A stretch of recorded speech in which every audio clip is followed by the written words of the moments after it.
Du coup, comme vous voyez, je n'ai plus de dents de sagesse. C'est un moment merveilleux que nous allons passer ensemble. Pas de chance, je suis allée à l'hôpital aujourd'hui comme prévu. Et cette fois-ci, ça a bien eu lieu, l'opération depuis 3 mois qu'on attend, plus ou moins, etc. Bref, j'arrive. Et vous vous rappelez le début de l'histoire de ma dent pourrie? C'est mon pote qui m'avait donné le contact de son mec qui est dentiste, étudiant dentiste. Et avec lui, ça s'est très bien passé, je vous l'ai déjà dit. Mais là, j'avais besoin d'un spécialiste, n'est-ce pas? D'un gars qui s'occupe des dents de sagesse, parce que c'est particulier, c'est des bourrins, c'est des bouchers, c'est ça dont on a besoin. Ah bah vous inquiétez pas. On était sur le boucher original. Ça devait durer une demi-heure, ça a duré 1h20, parce que ma dent était vraiment merdique, vous vous en souvenez, allongée.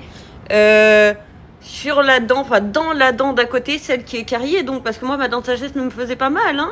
C'est la première fois qu'elle me fait mal, hein. Avant ça elle m'a jamais fait mal, là elle me fait mal parce qu'elle est plus là.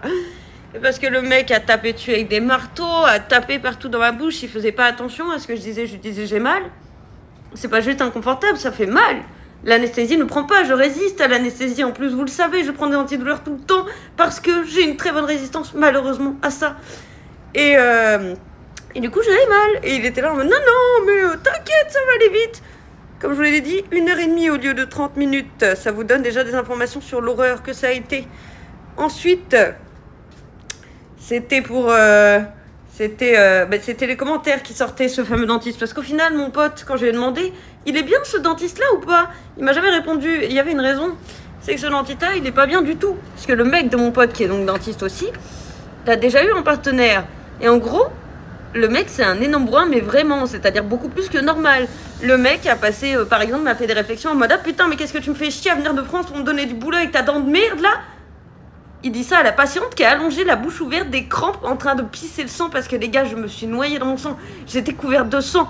Le partenaire de mec, parce que c'est un binôme, le partenaire de ce dentiste de merde, qui est de fait pas du tout un professionnel du tout, le partenaire, lui, était en mode, oh, je suis désolée, n'écoute pas et tout, en train d'essuyer des montagnes de sang sur mon visage et tout, et l'autre qui gueule, qui est en mode caragne, oh putain de dent de merde, elle veut pas bouger et tout, ce qui me stresse, mais en plus tu m'embrouilles parce que moi je suis venue dans ton pays et que donc tu dois faire ton boulot, c'est ça qui te fait chier. Bah dans ce cas-là, trouve-toi une autre profession. Si tu veux pas avoir affaire aux gens, si tu veux pas soigner des dents, ne sois pas dentiste au final.